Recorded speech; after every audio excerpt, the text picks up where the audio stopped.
모시고 반갑습니다.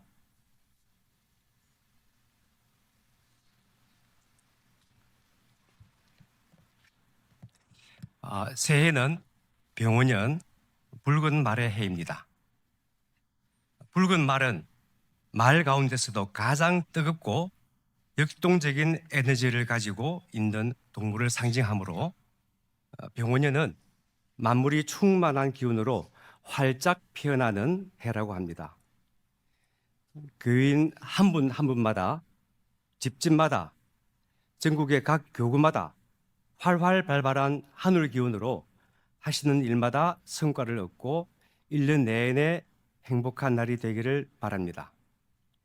중앙총부도 새해를 맞이하여 붉은 말처럼 포덕교화를 위해 힘차게 그리고 쉼 없이 전진하겠습니다. 오늘은 포덕 그리고 온고지신이라는 주제로 말씀드리겠습니다. 포덕은 우리 천도교인에게 있어서 천명이며 어떻게 살 것인가의 기준이자 숙제입니다. 포덕은 하느님의 가르침과 은덕을 온 세상에 펼친다는 뜻입니다. 그 참된 목적은 모든 사람이 자기 안에 하느님을 모시고 있다는 사실, 즉 시천주를 깨닫게 하여 스스로의 존엄성을 회복하고 서로를 하느님처럼 대하도록 하는 데 있습니다. 포덕을 좁혀서 말하자면 처남 매부를 비롯한 가족, 친척, 지인들을 입교하게 하는 것입니다. 한 사람이 입교하는 과정은 간단하지 않습니다. 자이든 타이든 입교할 결심은 그 사람의 인생에서 매우 중요한 결단입니다. 그동안의 삶을 참회하고 하느님의 은덕에 감사하며 새로운 가치관, 새로운 방식으로 지금까지와는 전혀 다르게 살아가겠다는 선언이자 삶의 대전환이기 때문입니다. 입교하는 동기는 다양합니다. 전도교의 역사적, 사회적 운동으로서 지향했던 바가 좋아서 또는 학문적, 철학적으로 호기심이 발동해서 또는 종교에 의탁하기 위해서 스승님의 가르침에 매료되어서 또한 기후위기나 현대 물질 문명의 대안을 찾아서 등등 개인마다 다릅니다. 동기에 어떻든 신입교인이 입교를 결심하는 순간까지에는 전교인이 거의 결정적인 역할을 합니다. 그러나 입교한 분이 얼마 안 가서 교회에 나오지 않거나 처음과는 달리 시들해지는 경우가 많습니다. 또한 오랫동안 천도교회를 해왔던 교인도 교회에 출석하지 않는 경우를 우리는 많이 보고 있습니다. 심지어 우리 교인들의 자녀와 손주들도 교회를 나오지 않는 경우가 있습니다. 이분들은 왜 시들해지고 왜 교회에 나오지 않으려 할까요? 우리는 이 점을 잘 살펴보아야 합니다. 이런 분의 숫자가 적지 않기 때문입니다. 포덕은 교세 확장을 위한 수단이 아닙니다. 이 사실은 우리 교인 모두 누구나 잘 알고 있습니다. 입교할 결심까지 했던 교인이 시들해지거나 교회에 나오지 않으리라고 생각하게 된 원인을 제 나름대로 파악해 봤습니다.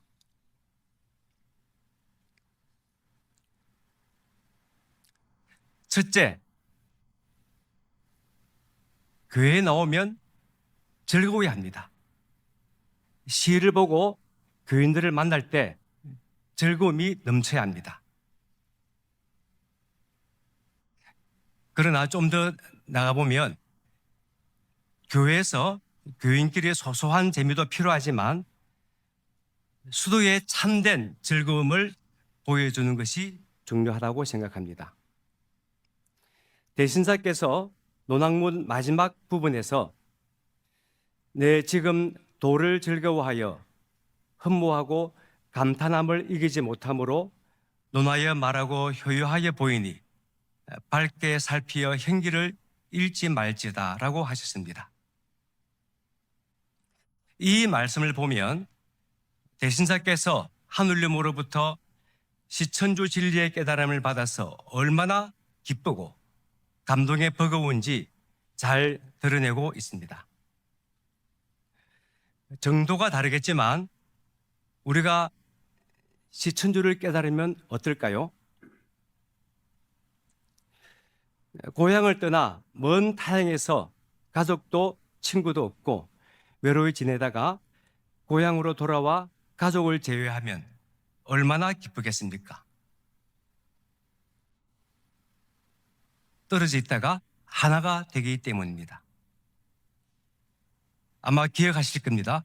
1983년 KBS가 이산 가족을 찾습니다라는 생방송 했을 때를 기억하실 겁니다. 다시는 못 볼 것이라 생각했던 가족과 만나 부둥켜 안고 눈물을 흘리던 감동적인 장면을 잊을 수가 없습니다. 어쩔 수 없이 헤어져야 했던 가족이 하나가 되면 얼마나 감동이고 눈물이 흘리지 않을 수 있겠습니까? 하늘님 모심을 깨닫는 것도 하늘님과 내가 하나가 되는 길을 찾은 것인데 어찌 기쁨과 감동이 밀려오지 않겠습니까? 이런 기쁨과 감동이 내면에서 나의 일상에서 넘쳐 흘러야 주위 사람들이 저 사람은 왜 저렇게 즐거울까 하지 않겠습니까? 해월 신사께서도 이렇게 말씀하셨습니다. 마음이 기쁘고 즐겁지 않으면 하늘이 감흥치 아니하고 마음이 언제나 기쁘고 즐거워야 하늘이 언제나 감흥하느니라. 내 마음을 내가 공경하면 하늘이 또한 즐거워하느니라. 수심정기는 바로 천지를 내 마음에 가까이 하는 것이니 참된 마음은 하늘이 반드시 좋아하고 하늘이 반드시 즐거워하느니라고 말씀하셨듯이 하늘님과 내가 하나가 되면 자기도 모르게 마음이 즐거워지는 것입니다. 이처럼 시천주 깨달음은 흉내 낼 수도 없고 깨달음을 얻은 척도 할 수 없습니다. 억지로 즐거운 척, 기쁜 척하면 주위에 있는 사람들이 다 알아챕니다.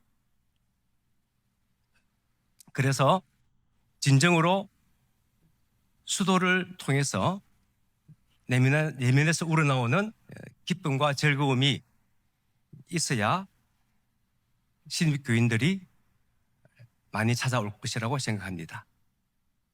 둘째, 사인 요천을 실천하는 것입니다. 대인전물의 첫 구절이 사람이 하늘님이니 사람 섬기기를 하늘님처럼 하라입니다.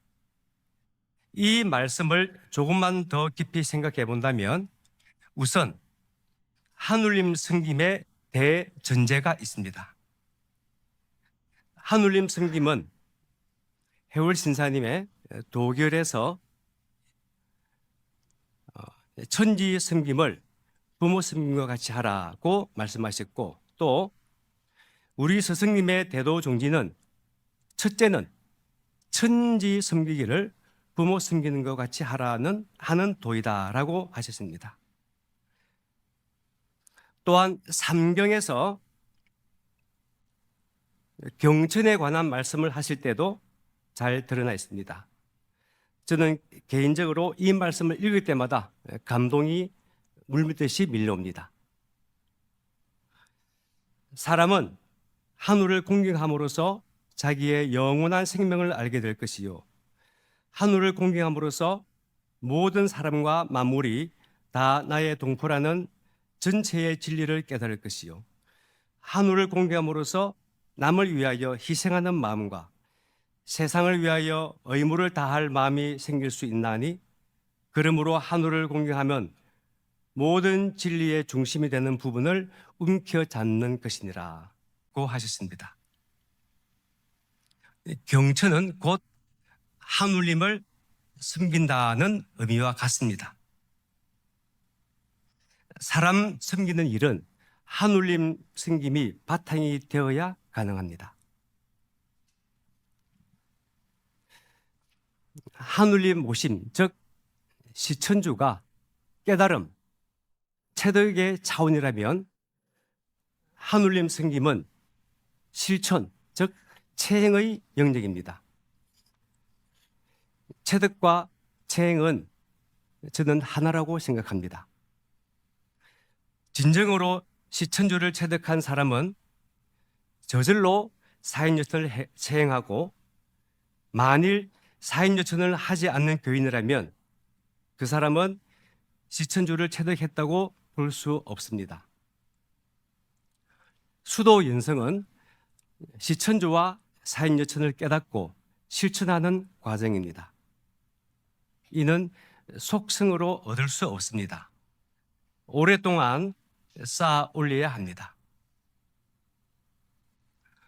몸에 비유하자면 보디빌딩 선수는 몸의 근육과 체형을 만드는데 정말 힘든 과정을 견딘다고 합니다. 수년 동안 하루도 빠짐없이 체계적인 운동 방법과 식단 관리, 수면 관리 등 극기의 훈련에 준하는 그런 수준의 운동을 오랫동안 지속해야 한다고 합니다.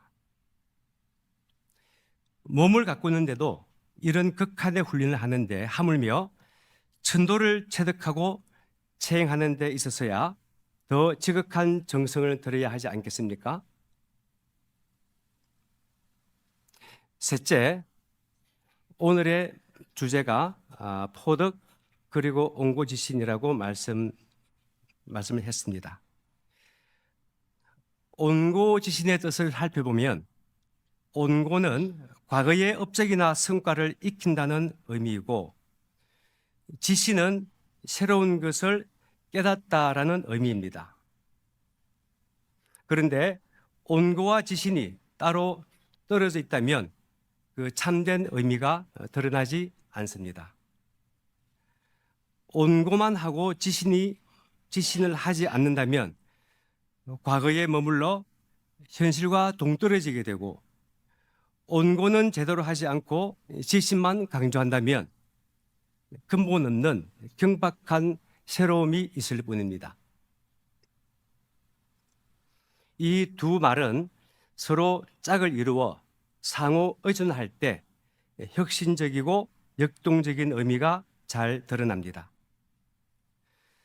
온고를 얼마나 잘하는가, 즉 단순히 과거를 익히는 과정에만 그치지 않고 과거를 얼마나 깊이 성찰하고 그 핵심 고행위를 습득하는가, 그리고 동시에 얼마나 멀리 앞을 내다보는가에 따라 지신의 깊이와 수준이 달라집니다.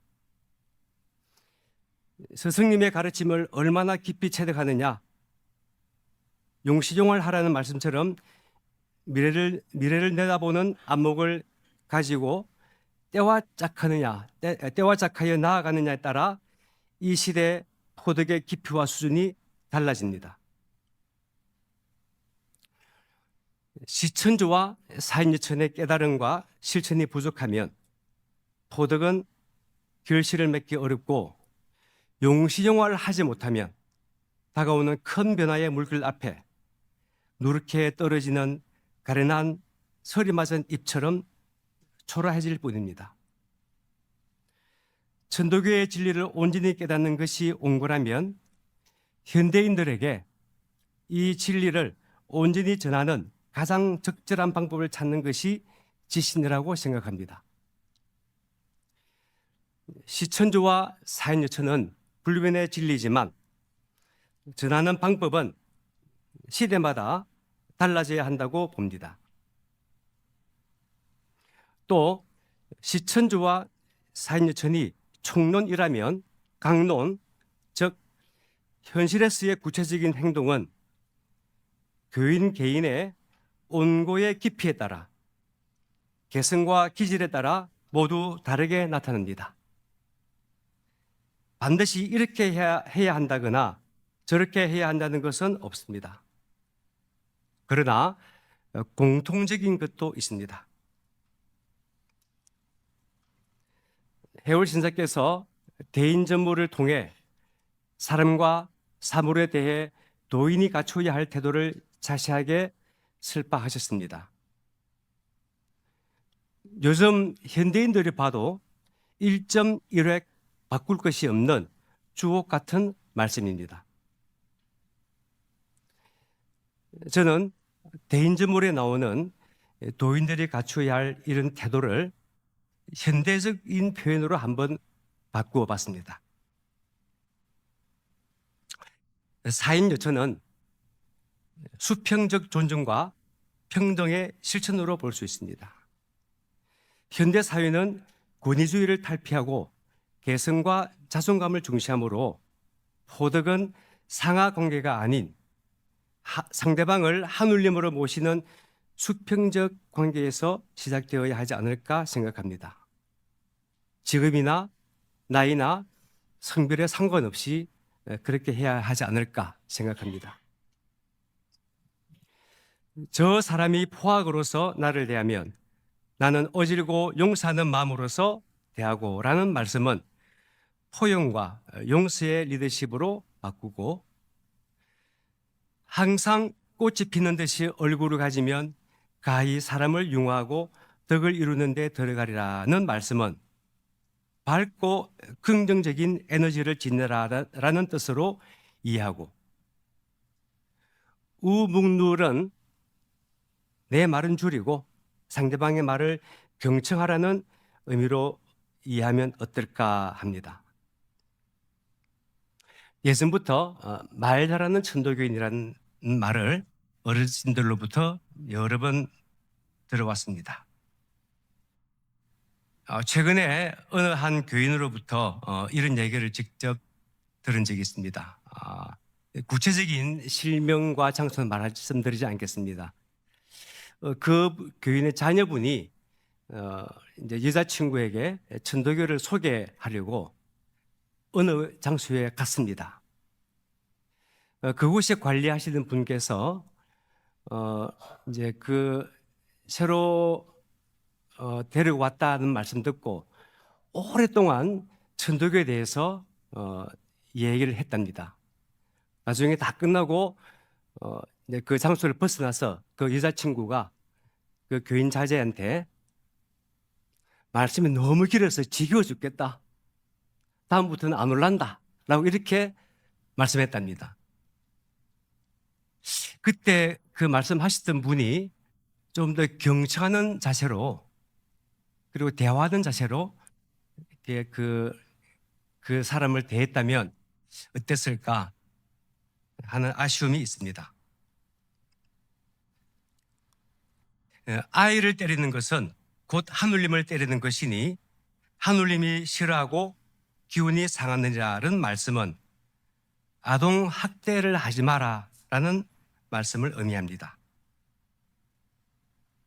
아동 학대에는 폭행뿐만이 아니라 언어 폭력, 단순 체벌과 훈육, 심지어 방임하는 것도 포함합니다. 방임은 예를 들어서 밥을 안 준다거나 추운데 겨울 옷을 안 입히는 그런 경우도 방임입니다. 이 전부 다 아동 학대에 포함됩니다. 비록 부인과 어린아이의 말이라도 배울 만한 것은 배우고 스승으로 모실 만한 것은 스승으로 모시노라는 말씀은 겸손과 배움의 자세를 가져라는 것으로 바꿀 수 있겠습니다. 또한 경물은 생태적 가치로 확장하라는 것으로 이해하고 싶습니다. 이처럼 지신의 방향은, 새로움을 깨닫는다는 지신의 방향은 구체적이고 또한 현실을 반영하는 게 필요하다고 생각해서 제 나름대로 대인전물에 나오는 몇 가지 구절을 바꾸어 보았습니다. 포덕은 교리교사를 잘 설명하고 수련을 지도하는 것만으로는 부족합니다. 교인 모두가 먼저 나를 바르게 하고 타인과 융화하며 만물을 공경하는 삶의 롤 모델이 되는 것 자체가 가장 강력한 포덕 방법입니다. 지화지기 지어지성, 즉 지극히 지기에 화하여 지극한 성인에 이르느니라는 대신하는 말씀처럼 성인에는 못 미치더라도 적어도 성숙한 삶을 이루어야, 그래서 그것을 보고 많은 사람들이 우리 교회에 들어올 것이라고 생각합니다. 이것이 포덕의 완성이라고 생각하며 미흡한 말씀을 마치겠습니다. 감사합니다.